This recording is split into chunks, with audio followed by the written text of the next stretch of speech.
Chapter 7. A Most Extraordinary Garden.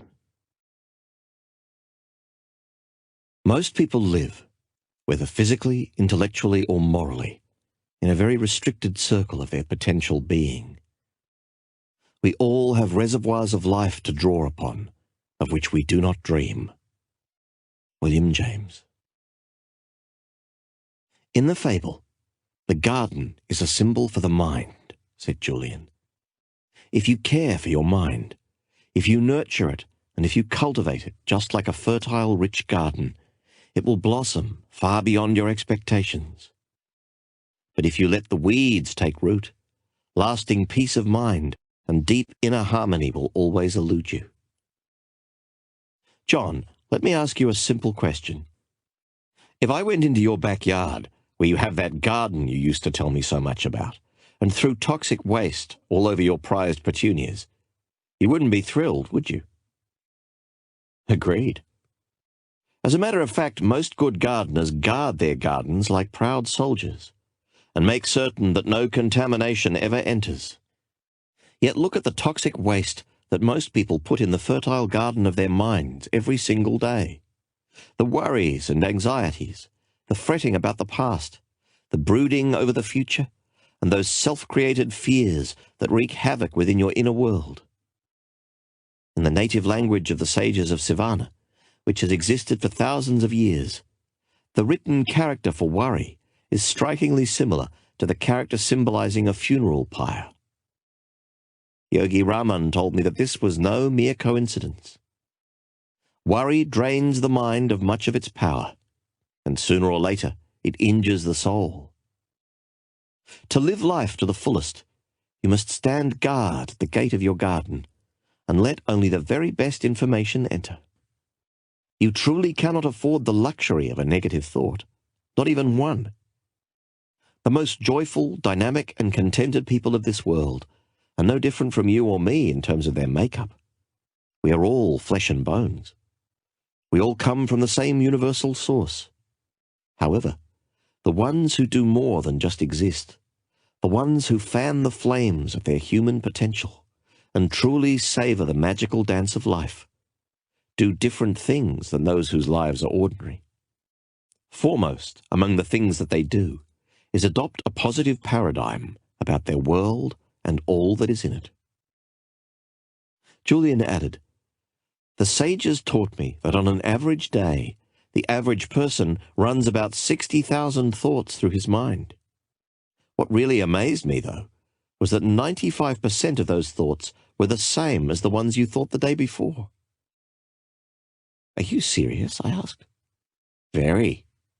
This is the tyranny of impoverished thinking. Those people who think the same thoughts every day, most of them negative, have fallen into bad mental habits. Rather than focusing on all the good in their lives and thinking of ways to make things even better, they are captives of their pasts. Some of them worry about failed relationships or financial problems. Others fret over their less-than-perfect childhoods. Still others brood over more trifling matters, the way a store clerk might have treated them, or the comment of a co-worker that smacked of ill will. Those who run their minds in this fashion are allowing worry to rob them of their life force. They are blocking the enormous potential of their minds to work magic and deliver into their lives all that they want, emotionally, physically, and, yes, even spiritually. These people never realize that mind management is the essence of life management. The way you think stems from habit, pure and simple, Julian continued with conviction. Most people just don't realize the enormous power of their minds. I have learned that even the best conditioned thinkers are using only 1/100% of their mental reserves. In Sivana, the sages dared to explore the untapped potential of their mental capacity on a regular basis, and the results were astounding. Yogi Raman, through regular and disciplined practice, had conditioned his mind so that he was able to slow down his heartbeat at will. He had even trained himself to go for weeks without sleep. While I would never suggest that these should be goals for you to aspire to, I do suggest that you start to see your mind for what it is, nature's greatest gift. Are there some exercises I can do to unlock this mind power? Being able to slow down my heartbeat would definitely make me a hit on the cocktail party circuit, I suggested cheekily. Don't worry about that now, John. I'll give you some practical techniques that you can try later that will show you the power of this ancient technology. For now, what is important is that you understand that mental mastery comes through conditioning. Nothing more and nothing less. Most of us have the same raw materials from the moment we take our first breath of air. What separates those people who achieve more than others, or those who are happier than others, is the way that they use and refine these raw materials. When you dedicate yourself to transforming your inner world, your life quickly shifts from the ordinary into the realm of the extraordinary. My teacher was growing more excited by the moment. His eyes seemed to twinkle as he spoke of the magic of the mind and the wealth of goodness it would surely bring. You know, John, when all is said and done, there is only one thing that we have absolute dominion over. Our kids, I said, smiling good-naturedly. No, my friend. Our minds.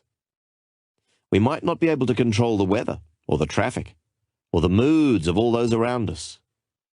But we most certainly can control our attitude towards these events. We all have the power to determine what we will think about in any given moment. This ability is part of what makes us human. You see, one of the fundamental gems of worldly wisdom I have learned in my travels to the East is also one of the most simple. Julian then paused, as if to summon up a priceless gift. And what might that be? There is no such thing as objective reality, or the real world. There are no absolutes. The face of your greatest enemy might be the face of my finest friend. An event that appears to be tragedy to one might reveal the seeds of unlimited opportunity to another. What really separates people who are habitually upbeat and optimistic from those who are consistently miserable is how the circumstances of life are interpreted and processed. Julian, how could a tragedy be anything but a tragedy? Here's a quick example. When I was traveling through Calcutta, I met a school teacher named Malika Chand. She loved teaching and treated her students as she would her own children, nurturing their potential with great kindness. Her perennial motto was, "Your I can is more important than your IQ." She was known throughout her community as a person who lived to give, who selflessly served anyone in need. Sadly, her beloved school, which had stood as a silent witness to the delightful progress of generations of children, succumbed to the flames of a fire set by an arsonist one night. All those in the community felt this great loss. But as time passed, their anger gave way to apathy, and they resigned themselves to the fact that their children would be without a school. What about Malika? She was different, an eternal optimist if ever there was one. Unlike everyone around her, she perceived opportunity in what had happened. She told all the parents that every setback offers an equivalent benefit if they took the time to search for it. This event was a gift in disguise. The school that burned to the ground was old and decrepit. The roof leaked, and the floor had finally buckled under the strain of 1,000 little feet scampering across its surface.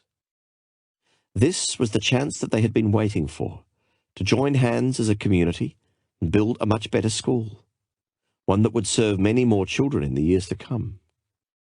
And so, with this 64-year-old dynamo behind them, they marshaled their collective resources and raised enough funds to build a sparkling new school, one that stood as a shining example of the power of vision in the face of adversity.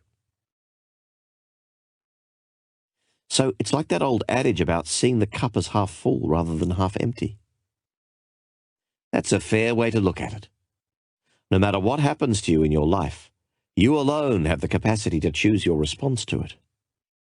When you form the habit of searching for the positive in every circumstance, your life will move into its highest dimensions. This is one of the greatest of all the natural laws. And it all starts with using your mind more effectively? Exactly, John. All successes in life, whether material or spiritual, start with that 12-pound mass sitting between your shoulders. Or more specifically, with the thoughts that you put into your mind every second of every minute of every day. Your outer world reflects the state of your inner world. By controlling the thoughts that you think and the way you respond to the events of your life, you begin to control your destiny. This makes so much sense, Julian. I guess my life has become so busy that I have never taken the time to think about these things. When I was in law school, my best friend Alex used to love reading inspirational books. He said that they kept him motivated and energized in the face of our crushing workload. I remember him telling me that one of them said that the Chinese character for crisis is composed of two sub-characters, one that spells danger and another that spells opportunity. I guess that even the ancient Chinese knew that there is a bright side to the darkest circumstance, if you have the courage to look for it. Yogi Raman put it this way: there are no mistakes in life, only lessons. There is no such thing as a negative experience, only opportunities to grow, learn, and advance along the road of self-mastery. From struggle comes strength.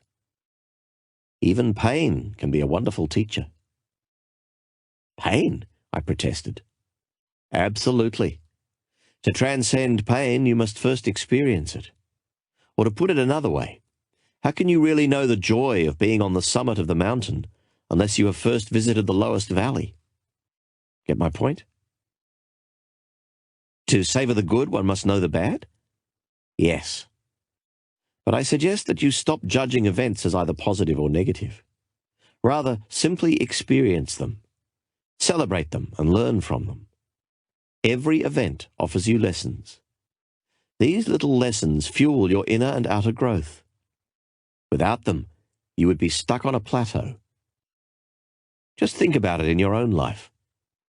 Most people have grown the most from their most challenging experiences. And if you meet with an outcome you did not expect and feel a little disappointed, remember that the laws of nature always ensure that when one door closes, another opens. Julian started to raise his arms in excitement, much as a southern minister might while preaching to his congregation.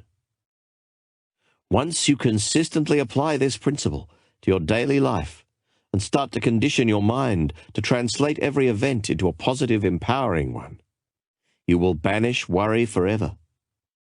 You will stop being a prisoner of your past. Instead, you will become the architect of your future. Okay, I understand the concept.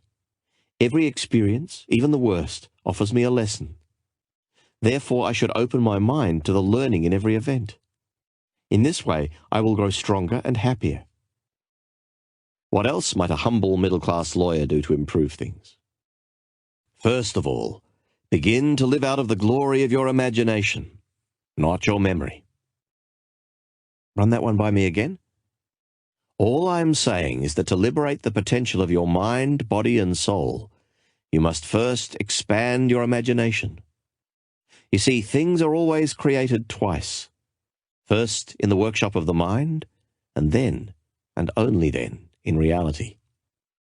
I call the process blueprinting, because anything that you create in your outer world began as a simple blueprint in your inner world, on the lush picture screen of your mind. When you learn to take control of your thoughts and vividly imagine all that you desire from this worldly existence in a state of total expectancy, dormant forces will awaken inside you. You will begin to unlock the true potential of your mind to create the kind of magical life that I believe you deserve. From tonight onwards, forget about the past. Dare to dream that you are more than the sum of your current circumstances.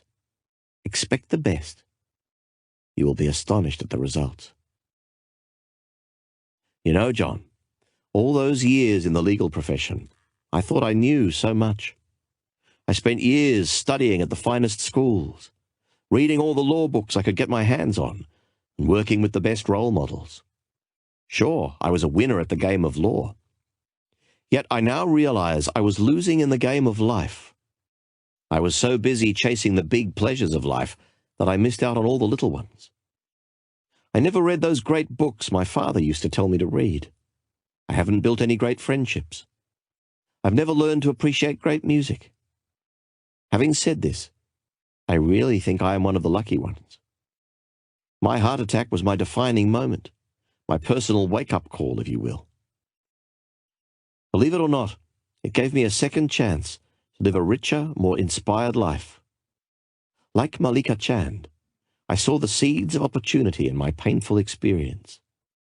More importantly, I had the courage to nourish them. I could see that while Julian had grown younger on the outside, he had grown far wiser within.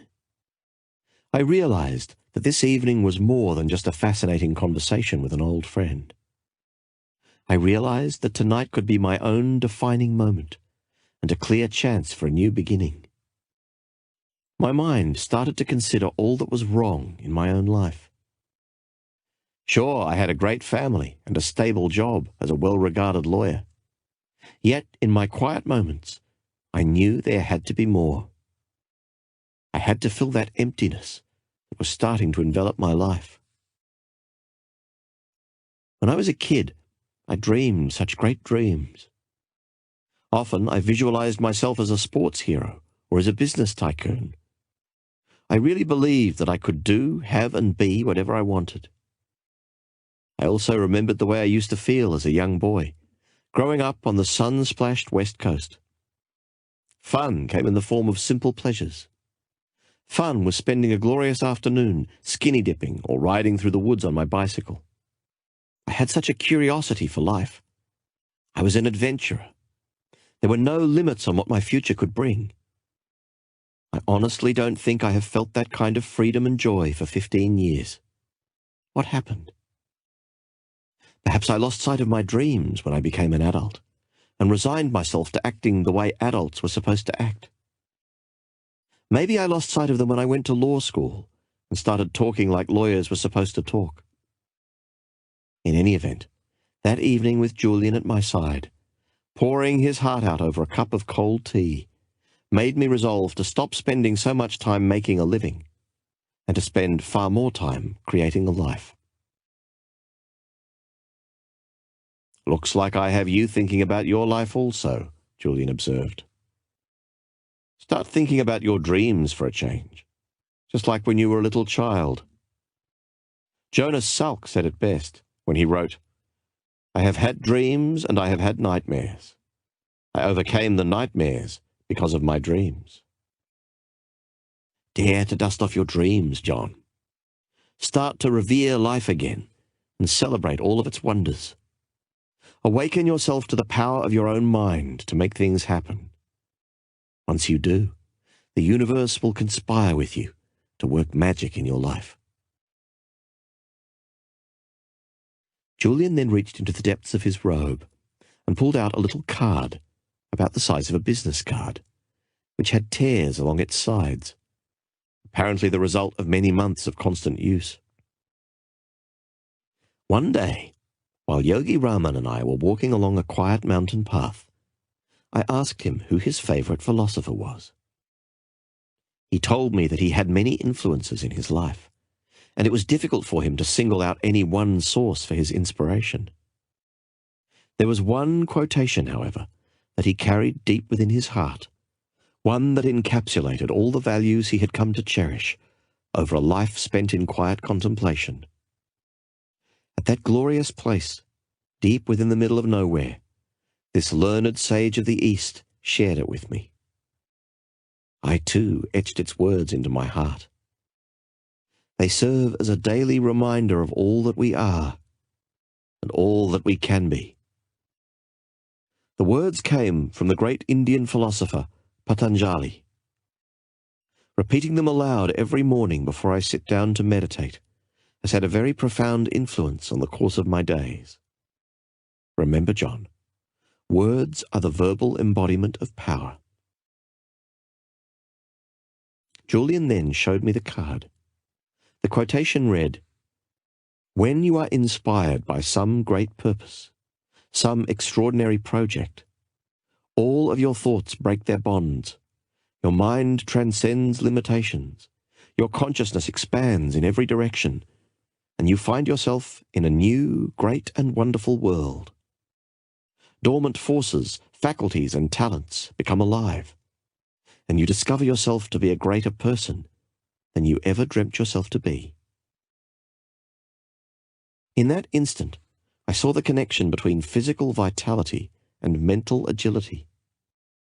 Julian was in picture-perfect health and looked many years younger than he had when we had first met. He brimmed with vibrancy, and it appeared that his energy, enthusiasm, and optimism knew no bounds. I could see that he had made many changes to his former lifestyle, but it was obvious that the starting point of his magnificent transformation was mental fitness. Success on the outside indeed begins with success on the inside, and by changing his thoughts, Julian Mantle had changed his life. Exactly how can I develop this positive, serene, and inspired attitude, Julian? After all these years in my routine, I think my mental muscles have grown a little flabby. Come to think of it, I have very little control over the thoughts that are floating around the garden of my mind, I said with sincerity. The mind is a wonderful servant, but a terrible master. If you have become a negative thinker, this is because you have not cared for your mind and taken the time to train it to focus on the good. Winston Churchill said that the price of greatness is responsibility over each of your thoughts. Then you will install the vibrant mindset you are looking for. Remember, the mind truly is like any other muscle in your body. Use it or lose it.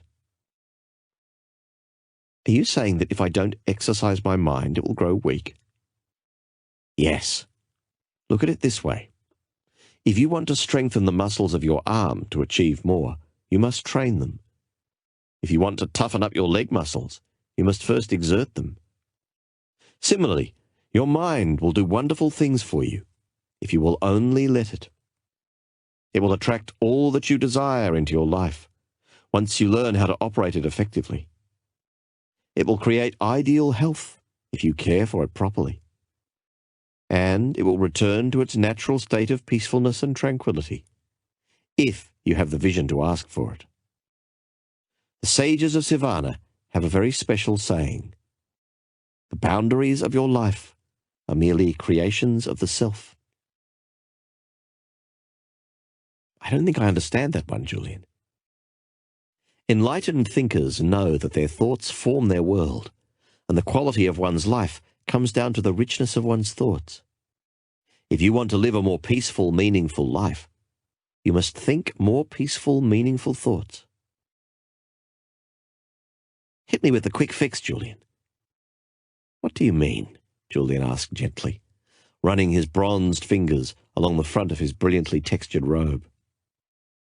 I'm excited about what you are telling me, but I'm an impatient guy.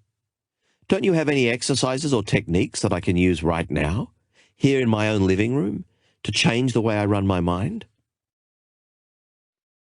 Quick fixes do not work. All lasting inner change requires time and effort. Persistence is the mother of personal change. I'm not saying that it will take years to make profound changes in your life. If you diligently apply the strategies I am sharing with you every day for only 1 month, you will be astonished at the results. You will begin to tap into the highest levels of your own capacity and enter the realm of the miraculous. But to reach this destination, you must not get hung up on the outcome. Instead, enjoy the process of personal expansion and growth. Ironically, the less you focus on the end result, the quicker it will come. How so? It's like that classic story of the young boy who travelled far from his home to study under a great teacher. When he met the wise old man, his first question was, "How long will it take me before I am as wise as you?" The response came swiftly, "5 years." "This is a very long time," the boy replied. "How about if I work twice as hard?" "Then it will take 10, said the master. 10? That's far too long. How about if I studied all day and well into the night every night?" 15 years, said the sage. "I don't understand," replied the boy. "Every time I promise to devote more energy to my goal, you tell me that it will take longer. Why?" The answer is simple. With one eye fixed on the destination, there is only one left to guide you along the journey. "Point well taken, counselor," I conceded graciously. "Sounds like the story of my life." Be patient, and live with the knowledge that all you are searching for is certain to come if you prepare for it and expect it. "But I've never been the lucky sort, Julian. All that I have ever received has come through sheer persistence." "What is luck, my friend?" Julian replied kindly. "It is nothing more than the marriage of preparation with opportunity." Julian added softly, "Before I give you the precise methods passed on to me by the sages of Savannah, I must first share a couple of key principles. First, always remember that concentration is at the root of mental mastery." "Seriously?" "I know. It surprised me too. But it is true. The mind can accomplish extraordinary things. You have learned this. The very fact that you have a desire or a dream means that you have the corresponding capacity to realize it. This is one of the great universal truths known to the sages of Savannah. However, to liberate the power of the mind, you must first be able to harness it and direct its focus only to the task at hand. The moment you concentrate the focus of your mind on a singular purpose, extraordinary gifts will appear within your life. Why is it so important to have a concentrated mind? Let me offer you a riddle that will answer your question nicely. Say you were lost in the woods in the middle of winter. You desperately needed to stay warm. All you have in your knapsack is a letter your best friend has sent to you, a tin of tuna, and a small magnifying glass that you carry to compensate for your fading eyesight. Luckily, you managed to find some dry kindling wood, but unfortunately you have no matches. How would you light the fire? Good grief. Julian had stumped me. I had no idea what the answer was. I give up. It's very simple. Place the letter among the dry wood and hold the magnifying glass over it. The rays of the sun will be focused so as to ignite the fire within a matter of seconds. And what about the can of tuna? Oh, I just threw that in to distract you from the obvious solution, Julian replied with a smile. But the essence of the example is this. Putting the letter over the dry wood would produce no result. Yet the second you use the magnifying glass to concentrate the scattered rays of the sun onto the letter, it will ignite. This analogy holds true for the mind. When you concentrate its tremendous power on definite, meaningful objectives, you will quickly ignite the flames of your personal potential and produce startling results. Like what? I asked. Only you can answer this question. What is it that you are searching for? Do you want to be a better father and live a more balanced, rewarding life? Do you desire more spiritual fulfillment? Is it adventure and fun that you feel you are lacking? Give it some thought. How about eternal happiness? Go big or stay home, he chuckled. Nothing like starting off small. Well, you can have that too. How? The sages of Savannah have known the secret of happiness for over 5,000 years. Fortunately, they were willing to share this gift with me. Do you want to hear it? No, I thought I'd take a break and go wallpaper the garage first. Huh? Of course I want to hear the secret of eternal happiness, Julian. Isn't that what everyone is searching for, ultimately? True. Well, here it is. Could I trouble you for another cup of tea? Come on, quit stalling. All right. The secret of happiness is simple. Find out what you truly love to do, and then direct all of your energy towards doing it.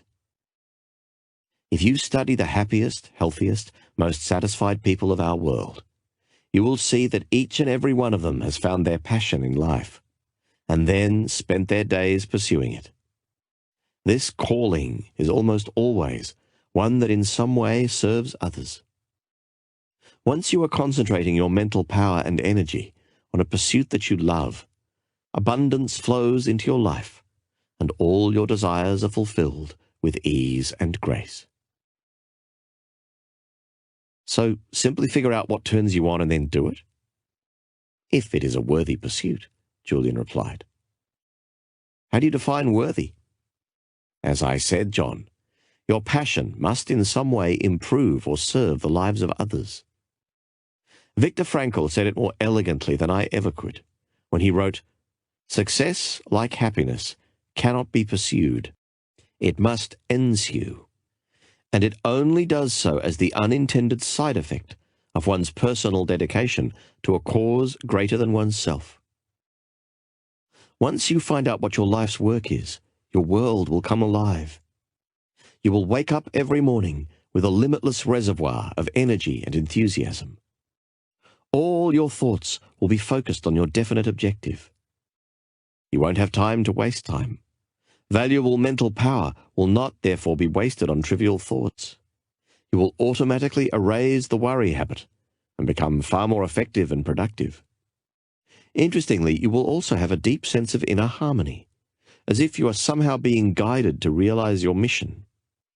It is a wonderful feeling. I love it, Julian offered gleefully. Fascinating. And I like the part about getting up feeling good. To be really honest with you, Julian, most days I wish I could just stay under the covers. It would be so much better than facing the traffic, the angry clients, the aggressive opponents, and the ceaseless flow of negative influences. It all makes me feel so tired. Do you know why most people sleep so much? Why? Because they really don't have anything else to do. Those who rise with the sun all have one thing in common. Insanity? Very funny. No, they all have a purpose that fans the flames of their inner potential. They are driven by their priorities, but not in an unhealthy, obsessive way. It is more effortless and gentle than that.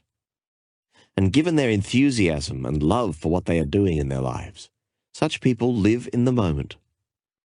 Their attention is fully and completely on the task at hand. Therefore, there are no energy leaks. These people are the most vibrant and vital individuals you will ever have the good fortune to meet. Energy leaks? Sounds a little new agey, Julian. I'll bet you didn't learn that one at Harvard Law School. True. The sages of Savannah pioneered that concept. Though it has been around for centuries, its application is just as relevant today as it was when it was first developed. Too many of us are consumed by needless and endless worry. This drains us of our natural vitality and energy. Have you ever seen the inner tube of a bicycle tire? Of course. When it is fully inflated, it can easily take you to your destination. But if there are leaks in it, the tube eventually deflates, and your journey comes to an abrupt end. This is also how the mind works. Worry causes your precious mental energy and potential to leak, just like air leaking out of an inner tube. Soon you have no energy left.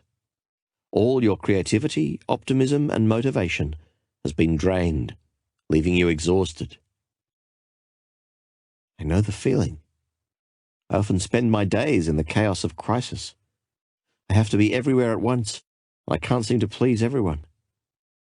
On those days, I notice that even though I have done very little physical labor, all my worrying leaves me totally deflated by the end of the day. But the only thing I can do when I get home is pour myself a scotch and cuddle up with the remote control. Exactly. Too much stress does this to you. Once you find your purpose, however, life becomes much easier and far more rewarding. When you figure out what your main aim or destiny really is, you will never have to work another day in your life. Early retirement? No, said Julian, in the no-nonsense tone he had mastered during his days as an eminent lawyer. Your work will be play. Wouldn't it be a little risky for me to give up my job to start searching for my overriding passion and purpose? I mean, I have a family and real obligations. I have 4 people who depend on me. I'm not saying that you have to leave the legal profession tomorrow. You will, however, have to start taking risks. Shake up your life a bit. Get rid of the cobwebs. Take the road less traveled. Most people live within the confines of their comfort zone. Yogi Raman was the first person to explain to me that the best thing you can do for yourself is regularly move beyond it. This is the way to lasting personal mastery and to realize the true potential of your human endowments. And what might those be? Your mind, your body, and your soul. So what risk should I take? Stop being so practical. Start doing the things you have always wanted to do. I have known lawyers who have quit their jobs to become stage actors and accountants who have become jazz musicians. In the process, they have found the deep happiness that had eluded them for so long. So what if they could no longer afford 2 vacations a year and a posh summer home in the Caymans? Calculated risk-taking will pay huge dividends. How will you ever get to third base with 1 foot on second? I see your point. So take the time to think. Discover your real reason for being here, and then have the courage to act on it. With due respect, Julian, all I do is think. As a matter of fact, part of my problem is that I think too much. My mind never stops. It is filled with mental chatter. It drives me crazy sometimes. What I'm suggesting is different. The sages of Sivana all took time daily to silently contemplate not only where they were, but where they were going. They took the time to reflect on their purpose and how they were living their lives every day. Most importantly, they thought deeply and genuinely about how they would improve the next day. Daily incremental improvements produce lasting results, which in turn lead to positive change. So I should take the time to reflect on my life regularly? Yes. Even 10 minutes of focused reflection a day will have a profound impact on the quality of your life. I understand where you are coming from, Julian. The problem is, once my day gets cranking, I can't even find 10 minutes to eat lunch. My friend, saying that you don't have time to improve your thoughts and your life is like saying you don't have time to stop for gas because you are too busy driving. Eventually, it will catch up with you. Yeah, I know. Hey, you were going to share some techniques with me, Julian, I said, hoping to learn some practical ways to apply the wisdom I was hearing. There is one technique for mastering the mind that towers above all the rest. It is a favorite of the sages of Sivana, who taught it to me with great faith and trust. After practicing it for only 21 days, I felt more energetic, enthusiastic, and vibrant than I had felt in years. The practice is over 4,000 years old. It is called the Heart of the Rose. Tell me more. All that you need to perform this exercise is a fresh rose and a silent place. Natural surroundings are best, but a quiet room will also do nicely. Start to stare at the center of the rose, its heart. Yogi Raman told me that a rose is very much like life. You will meet thorns along the way, but if you have faith and believe in your dreams, you will eventually move beyond the thorns into the glory of the flower. Keep staring at the rose. Notice its color, texture, and design. Savor its fragrance, and think only about this wonderful object in front of you. At first, other thoughts will start entering your mind, distracting you from the heart of the rose. This is the mark of an untrained mind. But you need not worry. Improvement will come quickly. Simply return your attention to the object of your focus. Soon your mind will grow strong and disciplined. That's all there is to it. Sounds pretty easy. That is the beauty of it, John, Julian replied. However, this ritual must be performed daily for it to be effective. For the first few days, you will find it difficult to spend even 5 minutes in this exercise. Most of us live at such a frenetic pace that true stillness and silence is something foreign and uncomfortable. Most people hearing my words will say that they have no time to sit and stare at a flower. These are the same people that will tell you that they have no time to enjoy the laughter of children or to walk barefoot in the rain. These people say they are too busy to do such things. They don't even have time to build friendships, for friendships also take time. You know a lot about such people. I was one of them, said Julian. He paused and sat still, his intense gaze riveted on the grandfather clock my grandmother had given Jenny and me as a housewarming present. When I think of those who live their lives this way, I remember the words of an old British novelist whose work my father loved to read. One must not allow the clock and the calendar to blind him to the fact that each moment of life is a miracle and a mystery. Persist and spend longer and longer periods savouring the heart of the rose, Julian continued in his throaty tone. After a week or two, you should be able to perform the technique for 20 minutes without your mind wandering onto other subjects. This will be your first indication that you are taking back control of the fortress of your mind. It will then focus only on what you command it to focus on. It will then be a wonderful servant, able to do extraordinary things for you. Remember, either you control your mind or it controls you. Practically speaking, you will notice that you will feel far calmer. You will have taken a significant step towards erasing the worry habit that plagues most of the population, and you will enjoy more energy and optimism. Most importantly, you will also observe a sense of joyfulness entering your life, along with an ability to appreciate the many gifts that surround you. Each day, no matter how busy you get and how many challenges you might face, return to the heart of the rose. It is your oasis. It is your silent retreat. It is your island of peace. Never forget that there is power in silence and stillness. Stillness is the stepping stone to connecting with the universal source of intelligence that throbs through every living thing. I was fascinated by what I had heard.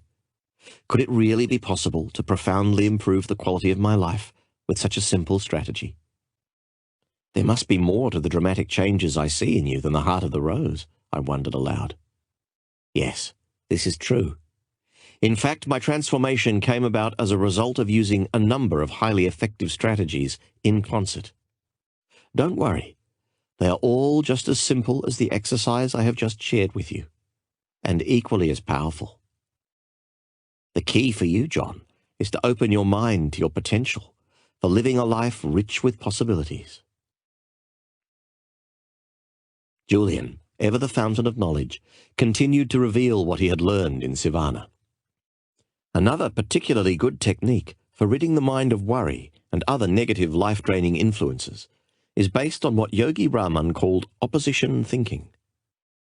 I learned that under the grand laws of nature, the mind can only hold one thought at any one time. Try it yourself, John. You will see that it is true. I did try it, and it is true. Using this little-known information, anyone can easily create a positive, creative mindset within a short period. The process is straightforward. When an undesirable thought occupies the focal point of your mind, immediately replace it with an uplifting one. It's as if your mind is a giant slide projector, with every thought in your mind being a slide. Whenever a negative slide comes up on the screen, take swift action to replace it with a positive one. This is where the prayer beads around my neck come in, Julian added with rising enthusiasm. Every time I catch myself thinking a negative thought, I take this necklace off and remove another bead. These beads of worry go into a cup I keep in my knapsack. Together they serve as gentle reminders that I still have a distance to travel on the road to mental mastery and responsibility over the thoughts that fill my mind. Hey, that's a great one. This is really practical stuff. I have never heard anything quite like it. Tell me more about this philosophy of opposition thinking. Here's a real-life example. Let's say you have had a tough day in court. The judge disagreed with your interpretation of the law. The litigator on the other side belonged in a cage, and your client was more than a little annoyed with your performance. You come home and fall into your favorite chair, full of gloom. Step 1 is to become aware that you are thinking these uninspiring thoughts. Self-knowledge is the stepping stone to self-mastery. Step 2 is to appreciate once and for all that just as easily as you allowed those gloomy thoughts to enter, you can replace them with cheerful ones. So think of the opposite of gloom. Concentrate on being cheerful and energetic. Feel that you are happy. Perhaps you might even start to smile. Move your body as you do when you are joyful and full of enthusiasm. Sit up straight, breathe deeply, and train the power of your mind on positive thoughts. You will notice a remarkable difference in the way you feel within minutes. Even more importantly, if you keep up your practice of opposition thinking, applying it to every negative thought that habitually visits your mind, within weeks you will see that they no longer hold any power. Do you see what I'm getting at? Julian continued his explanation. Thoughts are vital living things, little bundles of energy, if you will. Most people don't give any thought to the nature of their thoughts, and yet the quality of your thinking determines the quality of your life. Thoughts are just as much a part of the material world as the lake you swim in or the street you walk on. Weak minds lead to weak actions. A strong, disciplined mind, which anyone can cultivate through daily practice, can achieve miracles. If you want to live life to the fullest, care for your thoughts as you would your most prized possessions. Work hard to remove all inner turbulence. The rewards will be abundant. I never saw thoughts as living things, Julian, I replied, amazed at this discovery. But I can see how they influence every element of my world. The sages of Sivana firmly believed that one should only think sattvic or pure thoughts. They arrived at such a state through the techniques I have just shared with you, along with other practices such as a natural diet, the repetition of positive affirmations or mantras as they called them, reading books rich with wisdom, and by constantly ensuring that their company was enlightened. If even one impure thought entered the temple of their minds, they would punish themselves by traveling many miles to an imposing waterfall and standing under the ice-cold water until they could no longer bear the frigid temperature. I thought you told me these sages were wise. Standing under an ice-cold waterfall deep in the Himalayan mountains for thinking one little negative thought strikes me as extreme behavior. Julian was lightning fast in his response, the result of his many years as a world-class legal warrior. John, I'll be blunt. You truly cannot afford the luxury of even one negative thought. Really? Really. A worrisome thought is like an embryo. It starts off small but grows and grows. Soon it takes on a life of its own. Julian stopped for a moment and then smiled. Sorry if I seem a little evangelistic when I speak on this subject, on the philosophy I learned on my journey. It's just that I have discovered tools that can improve the lives of many people, people who feel unfulfilled, uninspired, and unhappy. A few adjustments in their daily routines to include the Heart of the Rose technique and a constant application of opposition thinking will give them the lives they want. I think they deserve to know this. Before I move from the garden to the next element of Yogi Raman's mystical fable, I must let you know of one more secret that will offer you great aid in your personal growth. This secret is based on the ancient principle that everything is always created twice, first in the mind and then in reality. I have shared already that thoughts are things, material messengers that we send out to influence our physical world. I have also informed you that if you hope to make remarkable improvements in your outer world, you must first start within and change the caliber of your thoughts. The sages of Sivana had a wonderful way to ensure that their thoughts were pure and wholesome. This technique was also highly effective in transforming their desires, however simple, into reality. The method will work for anyone. It will work for a young lawyer who seeks financial abundance, just as it will work for a mother seeking a richer family life, or a salesperson seeking to close more sales. The technique was known to the sages as the secret of the lake. To apply it, these teachers would rise at 4 a.m., as they felt that the early morning possessed magical qualities from which they could benefit. The sages would then travel along a series of steep and narrow mountain paths that eventually led them to the lower reaches of the region they inhabited. Once there, they would walk along a barely visible trail lined with magnificent pine trees and exotic flowers until they arrived at a clearing. At the edge of the clearing was an aqua-blue lake covered by thousands of tiny white lotuses. The water of the lake was strikingly still and calm. It was truly a miraculous sight. The sages told me that this lake had been a friend to their ancestors over the ages. What was the secret of the lake? I asked impatiently. Julian explained that the sages would look into the waters of the still lake and envision their dreams becoming reality. If it was the virtue of discipline they wished to cultivate within their lives, they would picture themselves getting up at dawn, performing their rigorous physical regimen without fail, and spending days in silence to enhance their willpower. If it was more joy they were seeking, they would look into the lake and envision themselves laughing uncontrollably, or smiling each time they met one of their brothers or sisters. If it was courage they desired, they would picture themselves acting with strength in the moment of crisis and challenge. Yogi Raman once told me that as a boy he lacked confidence because he was smaller than the other boys his age. While they were kind and gentle to him, given their environmental influences, he grew insecure and shy. To cure this weakness, Yogi Raman would travel to this heavenly spot and use the lake as a picture screen for images of the person he hoped to be. Some days he would visualize himself as a strong leader, standing tall and speaking with a powerful, commanding voice. Other days he would see himself as he wished to be when he grew older, a wise sage filled with tremendous inner strength and character. All the virtues he wished to have in his life he saw first on the surface of the lake. Within a matter of months, Yogi Raman became the person whom he mentally saw himself becoming. You see, John, the mind works through pictures. Pictures affect your self-image, and your self-image affects the way you feel, act, and achieve.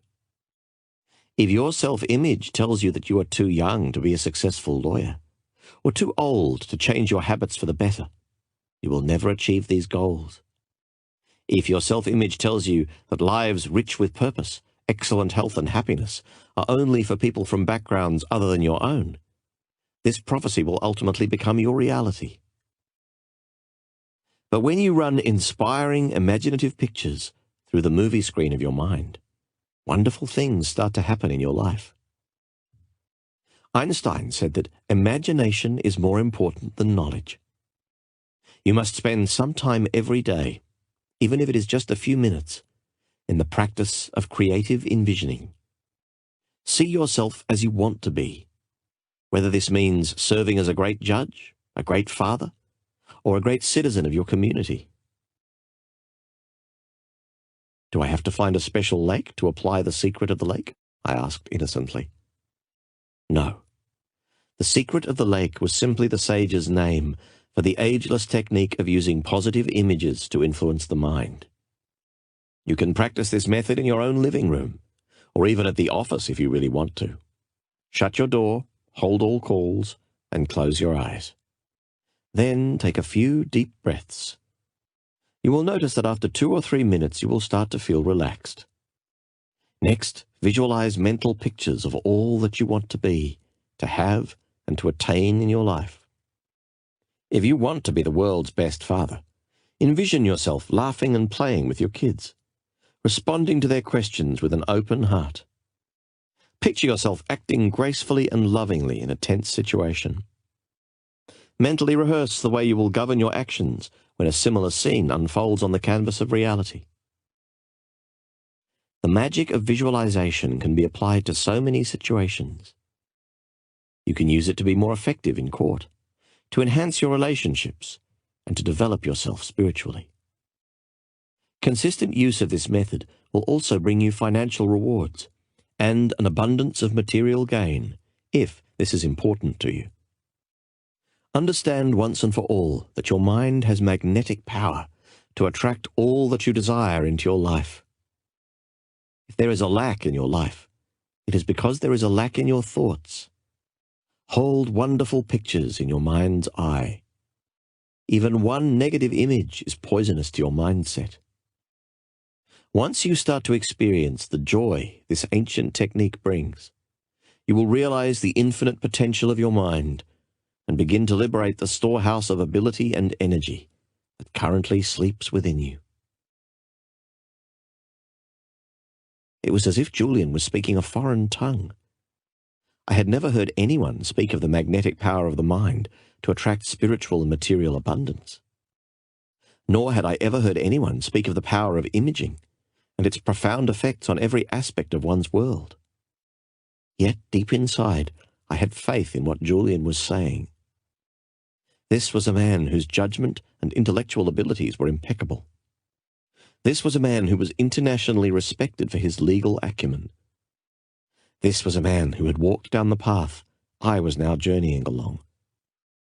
Julian had found something on his odyssey to the east, that much was clear. Looking at his physical vitality, his obvious tranquility, seeing his transformation confirmed that I would be wise to listen to his advice. The more I thought about what I was hearing, the more sense it made. Surely the mind must have a great deal more potential than most of us are currently using. How else could mothers lift otherwise immovable cars to save their crying infants who had fallen underneath? How else could martial artists break stacks of bricks with one fell swoop of their hands? How else could the yogis of the East slow down their heartbeats at will, or endure tremendous pain without blinking an eye? Maybe the real problem was within me, and my lack of belief in the gifts that every being possesses. Perhaps this evening, sitting alongside a former millionaire lawyer turned monk of the Himalayas, was a sort of wake-up call for me to start making the most of my life. But doing these exercises at the office, Julian, I responded. My partners think I'm strange enough as it is. Yogi Raman and all the kind sages with whom he lived often used a saying that has been passed down to them through the generations. It is my privilege to pass it on to you, on what has become an important evening for both of us, if I may say so. The words are as follows. There is nothing noble about being superior to some other person. True nobility lies in being superior to your former self. All I'm really getting at is that if you want to improve your life and live with all that you deserve, you must run your own race. It doesn't matter what other people say about you. What is important is what you say to yourself. Do not be concerned with the judgment of others, as long as you know what you are doing is right. You can do whatever you want to do, as long as it is correct according to your conscience and your heart. Never be ashamed of doing that which is right. Decide on what you think is good, and then stick to it. And for God's sake, never get into the petty habit of measuring your self-worth against other people's net worth. As Yogi Raman preached, every second you spend thinking about someone else's dreams, you take time away from your own. It was now 7 minutes past midnight. Remarkably, I didn't feel the least bit tired. When I shared this with Julian, he smiled once again. You have learned yet another principle for enlightened living. For the most part, fatigue is a creation of the mind. Fatigue dominates the lives of those who are living without direction and dreams. Let me give you an example. Have you ever had an afternoon at the office where you were reading your dry case reports and your mind started to wander and you started to feel sleepy? From time to time, I answered, not wishing to reveal the fact that this was my modus operandi. Sure, most of us feel drowsy at work on a regular basis. Yet if a friend calls on the phone to ask if you want to go out to the ball game that night or asks you for advice on his golf game, I have no doubt that you would spring to life. Every trace of your fatigue would vanish. Is that a fair assessment? That's fair, counsellor. Julian knew he was on a roll. So your tiredness was nothing more than a mental creation, a bad habit your mind has cultivated to act as a crutch when you are performing a tedious task. Tonight you are obviously enchanted with my story and keen to learn the wisdom that has been revealed to me. Your interest and mental focus give you energy. This evening, your mind has not been in the past, nor has it been in the future. It has been squarely focused on the present, on our conversation.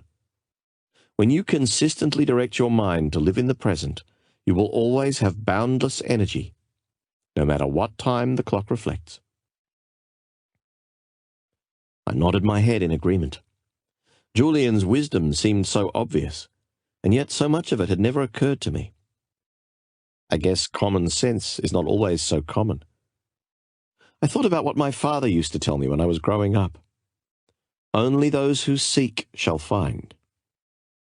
I wished he was with me.